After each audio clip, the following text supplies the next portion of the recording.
The following is a special presentation of the Dudes in Hyperspace podcast. So, fellas, we are live from the con.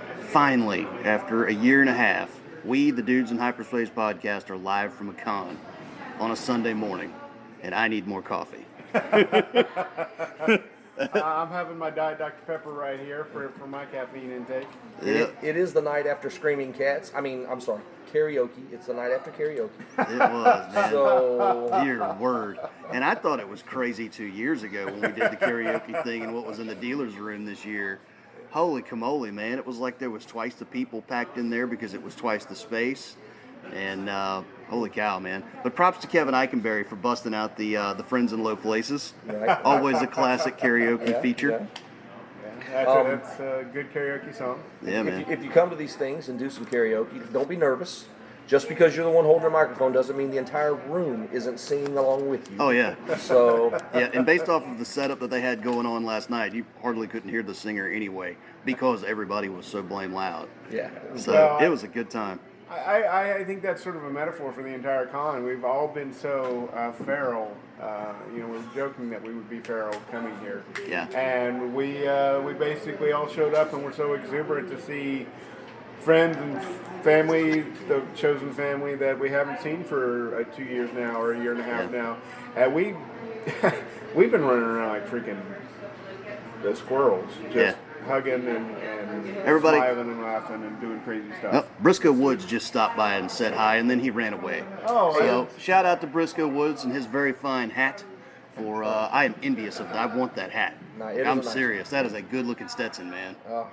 And you used the word feral, which was appropriate because it was a room full of feral cats last night. So, Well, I mean, seriously, I would liken this weekend. I went home to Florida, I guess about a month ago now, for one of my best friend's wedding. Dave Daniels, former host on this show, got married back home in Tallahassee. We went home for that. And that was the first big crowd event that I had been to in 14 months. And everybody, it was clear, everybody there was ready to be there. Right. And we had an absolute ball that night at his wedding and wedding reception. This con was like a whole weekend of that. Yes. Everybody was just thrilled to be here. It was nothing but hugs and smiles, and it is damn fine to see you again. Sit right down here, grab a beer or a Coke, and tell me what you've been up to, what you've been writing, how's the family and them, how's your mom and them. Oh, yeah. You know, it's been that kind of weekend. Yep. and with some restrictions being lifted, I was really glad to see more than people's eyes. Yeah, Let's just no be doubt. honest. No doubt, Yeah, man. you know, the mental health of getting to see smiling faces. Obviously, I don't want to dwell on the negatives here, but the positives here is we got to be amongst people smiling and laughing and enjoying themselves. It is hard to overstate how healthy that is for people's psyche. Yeah, man, no doubt. So we got any favorite panels or anything from the week? Before we do that, I want to say props to you, man. The new Mythology panel yesterday was impressive. It was a great presentation. Clearly, you guys have got a lot in store for that press. We so do. fantasy listeners, new Mythology Press, be there and know it, because you're going to be hearing a lot of that in the next year or so. Yeah, we've got a bunch of things planned. Chris has done a lot of things to make that go. Bringing Claudia Newcorn stuff in, bringing Barbara Eber stuff in. Giving Kevin the opportunity to do Burnt and Accepted and Tired. So I'm like released. I should know this. I'm the publisher, right? But my brain's a little tired. You've been busy this weekend, buddy. Seriously, man. Every time I look up, Rob Howell is like a blur of red or blue or black or whatever color he's wearing that day. My man's like the Barry Allen of FantaSci. Well, Yvonne Jacobs, who did all the programming here, and this was her first time doing it, and Sensational job. she got thrown into it at the end. She did exactly what I told her to do, which was use me. I was on 10 hours of panels this weekend, which is a ton. Like most of the time you go to LibertyCon and you're on 4 to 6 panels over the weekend, and and then you do a few other things here and there, but I was on 10 hours of panels, not mention some of the other things. Oh my God. The man, the Johnny myth, the Minion. legend, Johnny Minion makes an appearance. Hey, Be glad this is radio, This is an awesome folks. podcast. If you don't listen to it, you're too lazy. He says that to the people who are already listening to the podcast. Hey, how's that? Hold on. We need you to reach the folks that aren't listening, Johnny. I don't That's know right, if you man. understand how this works. But, okay, hey, appreciate you. So there's another example of the con in a nutshell. Yep, no doubt, man. Favorite panels, I would have to say the CKP upcoming year panel is always a lot of fun. In one instance, just because he's got a lot of content that's really cool coming out, but also because you really get a flavor for all of the personalities and people who are affiliated with this publishing company in 1 hour. Yeah. Like everybody was there, even Casey Azell, who like zoomed in from Japan, where it's like 3 o'clock tomorrow morning right now. Was there via remote. We got to hear about everything from the Four Horsemen universe to what's going on with New Mythology, to the other stuff that's happening in Salvage Universe, Fallen World. Yeah. It's a good hour. Another one that jumped to mind for me was the All in the Family panel that you guys did. I thought it was a hell of a lot of fun. Yeah, we had a good time. You know, that was neat. For those who aren't here this weekend, that was a panel that featured Kevin and his son Nick, who also writes in Salvage Universe and is also the purveyor of some mighty fine spirits, I would add. And also, he cleaned up. He made sure the patio was cleaned up after both nights when Chris Kennedy Publishing did our party. He's the one who did all the hard work to make it clean. Yep. And it certainly couldn't have been me because I was toast. Was this his first panel or his first con? Yes. Way to step up, Rook. Yeah, Way to step up, Rook. You earned he's your done a good wings, job. sir. And you know, in that CKP panel, he was in there representing Salvage because I was on another panel at the time. Yeah. So that was good for me, you know, to be able to have that. So I was on the We Don't Salute Anymore, which is a panel with ex-military, Right. and how our military experience helps in our writing and that kind of thing. So that was good. I thought the Radio Waves panel that I did again this year was the music and genre. We had a lot of fun with that. That was me, Marissa Wolf, and was it Melissa Oltoff, one of the new fantasy writers with New Mythology? Wonderful lady. Yeah, her really and smart. Barbara Evers. This was the first weekend I'd had a chance to meet the both of them. Super, super cool people and great writers. Yep. So, what about you guys, man? What were some of your favorite panels over the weekend? I think my favorite's got to be the Songs of Valor panel, which I was. It's got all the authors who were here from Songs of Valor talking about their stories, and it was a little disjointed because I'd never done a panel that was 2 hours long. So I was trying to figure out how to balance the time and pace it right, and I struggled a little bit in there. But fortunately, we had a lot of people contributing. David Weber, if you can get him talking about some of the philosophy of writing, he's really put a lot of thought into structure and pacing. And if he starts talking about that, you want to listen because it's a master class right there. And Yes. there was a ton of things he dropped that I'm like, oh, I could do that. But it was in general a wonderful opportunity to talk about Melissa. Mm-hmm. There was Casey Moores, and then there was James Chandler, who were the three finalists in the contest who were here. It was great to give them a chance to be on the stage. It was very creative, even if Uncle Larry was only there for a little bit. Yeah. And David, and Dave Butler, who is an amazing dude, and so on down the line. So I have to say that's got to be one of my highlights this weekend. Kevin? Yeah, that was a good panel.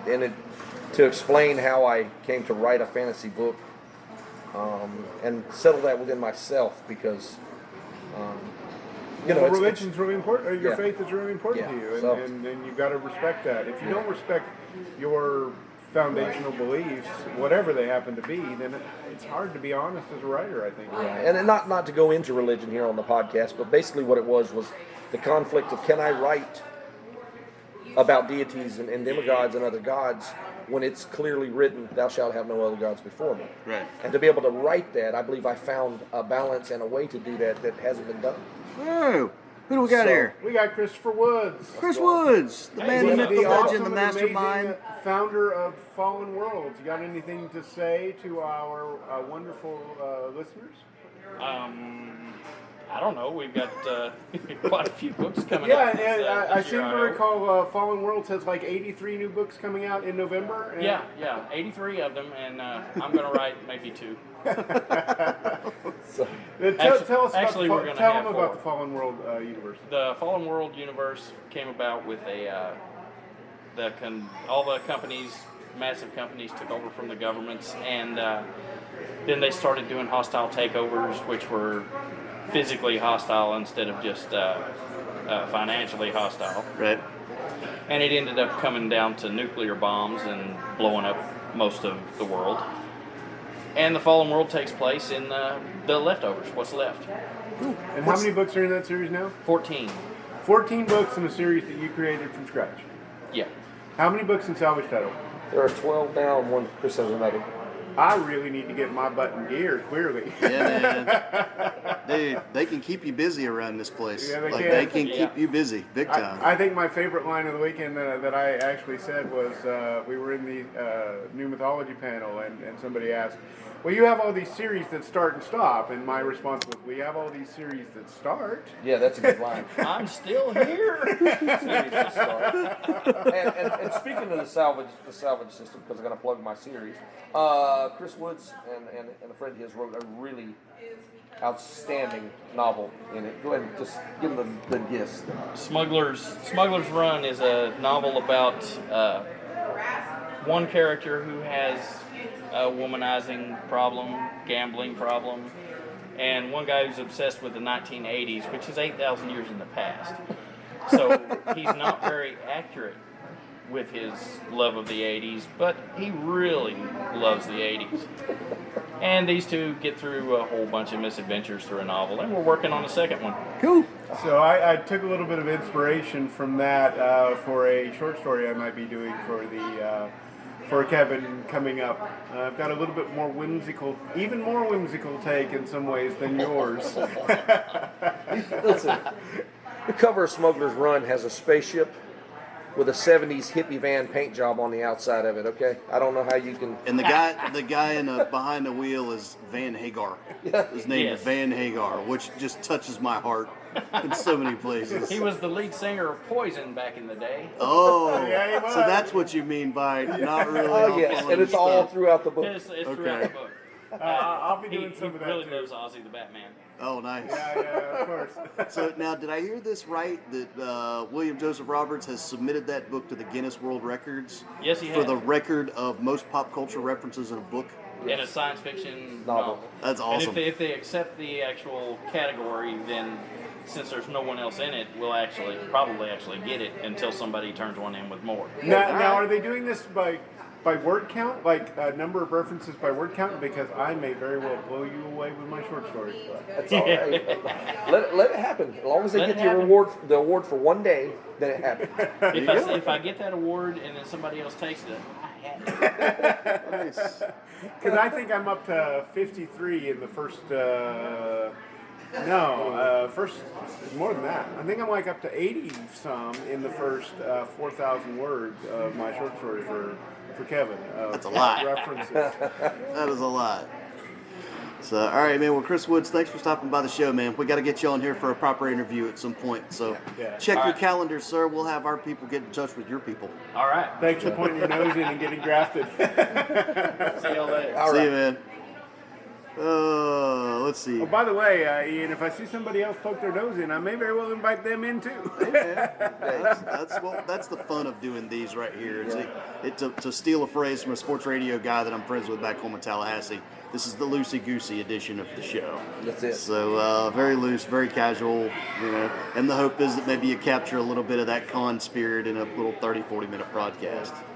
Yeah, So- well, there is the con spirit, though, of totally the dude you haven't seen in a while, and you start talking about their projects, and then Yeah. you start talking about, well, I'm doing this, and I'm doing this, and it gets to be a Oh, yeah. feeding off of each other for Yeah. ideas and Oh, yeah.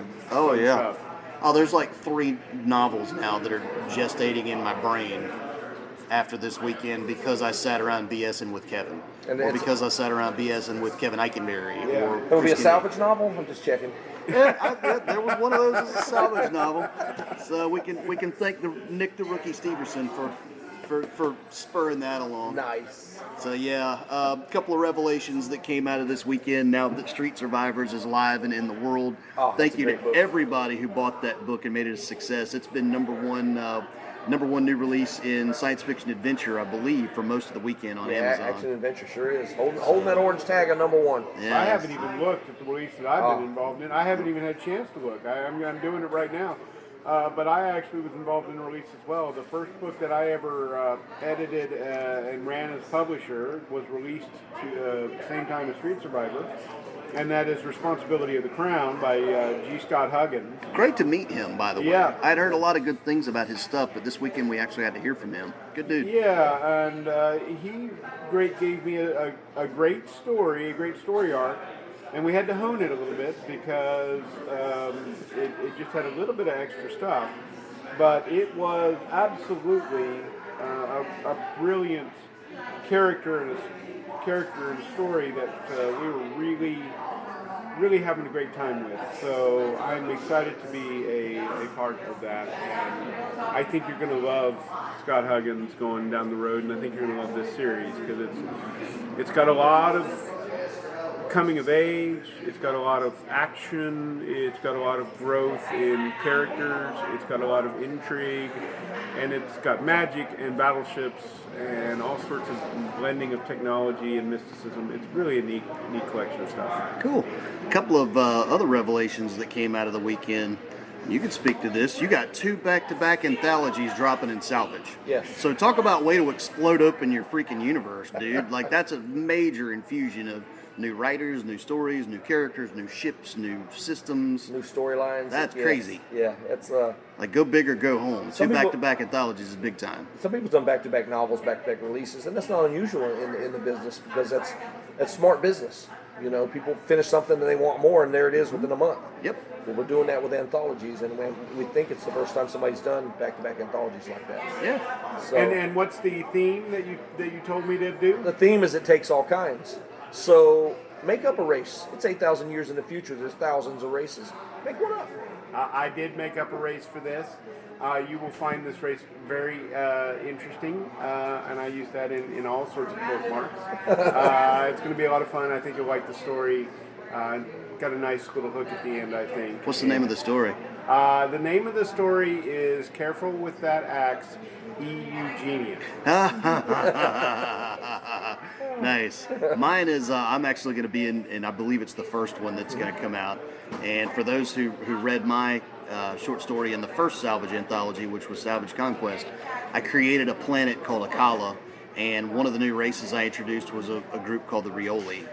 Green-skinned humanoids. Never really got a chance to say much else about them other than I introduced them via one character who's kind of a sleazebag. Well, that character shows up as the protagonist in this short story, which will be my third one. He's still a sleazebag. Well, he's a sleazebag that's been through a lot and had to take a few knocks and has figured a few things out. Right. And so, that's going to be the gist of this. But I've loved creating Akala from the jump, and could be reading more about the planet Akala and the folks in Akala City sometime here in the coming months. So we'll leave that be for now. Nice. I want to touch on something Kevin said a few minutes ago. It is really you released Street Survivor today, or Friday. My novel, Ravening of Wolves, gets released on June 18th. There's going to be another one about 3 weeks after that from the Four Horsemen universe, and they come out about every 3 weeks in that universe. That consistency means that there is, if you're a fan of that universe already, you are always going to get something new, and if you haven't picked up that universe yet, you're going to have basically all the reading you want. We really appreciate, first of all, our readers, but we also appreciate the nice advantage that gives. And as publisher of New Mythology Press, I'm not giving any spoilers away, that I'm recognizing some of the techniques that Chris Kennedy and others within Chris Kennedy Publishing have done well, and we'll try and take advantage of those techniques as well. Mm-hmm. So there's going to be some fantasy things along those lines that take advantage of some of those things. Sure deal. Well, we're coming up on about the 20-minute mark, which I think is probably going to go ahead and cash us out for this today. I know I said 30 or 40, but I'll be honest with you, I got to get the car loaded up and get ready to check out because we're actually splitting the hotel today. But thanks to Chris Woods for dropping by for a second. The incomparable, the legendary, the one and only Johnny Minion for making an appearance. and yeah, good times. Thanks as always to our presenting sponsor, Chris Kennedy Publishing. We say it every time, man. We can't stress enough. Doesn't matter what you're into. Mill sci-fi, space opera, stuff about the craft, fantasy, urban fantasy, paranormal. They got everything. Post-apocalyptic. It's all there. ChrisKennedyPublishing.com because they are message-free sci-fi with a slice of fantasy. So, parting shots, gentlemen. Anything you want to close with before we start to button this thing down? I want to say that slice of fantasy is getting bigger and bigger. And over the next year, there's going to be a ton of stuff from New Mythology. And if it's going to go the way it seems to be going right now, it's going to be amazing stuff. So, from slice to whole pie. To whole pie. Whole the pie. whole pie of fantasy is coming your way. Whole pie.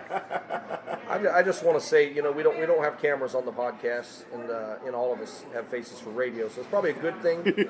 But had we a camera, you guys would have seen Johnny Minion give Rob the wet willie when he showed up a while ago. So Not the first time. Sadly. Probably not going to be the last. No. All right, guys. Well, thanks for listening. As always, if you enjoy this podcast and you got a shot to leave stars and reviews, whether it's on Apple Podcasts, Google Podcasts, YouTube, we certainly appreciate it. That helps us push up the rankings. If you want more about the show, you can find us online at sharkflight.com. Just click on the Dudes in Hyperspace tab. And if you want to find us on social media, we are everywhere. Probably going to do some listener mail questions on our next episode, guys. So hit us up with those on social media, hashtag Dudes in Hyperspace, or you can email the show at dudesinhyperspace@gmail.com. Rob, you got something else? Yeah, I just wanted to say, tickets for next year's FantaSci go on sale at 2. Yep. By the time this goes out, my goal is to get home, get this edited, and get it out this afternoon. By the time this goes out and you guys hear this, FantaSci tickets are online and on sale for 2022. you better grab them. So FantaSci.rocks is the website. Those sell fast, particularly the dining out, the military dining out for the 4HU. If you want to get on that, you best get up on the wheel and do it because they go very quick. Yep. So, all righty, fellas. Well, thanks for the time. Y'all travel safe, and I will see you guys the next time on the episode. Our next episode. All right, guys. Y'all be good. We'll talk to you next time on the Dudes in Hyperspace podcast. See ya.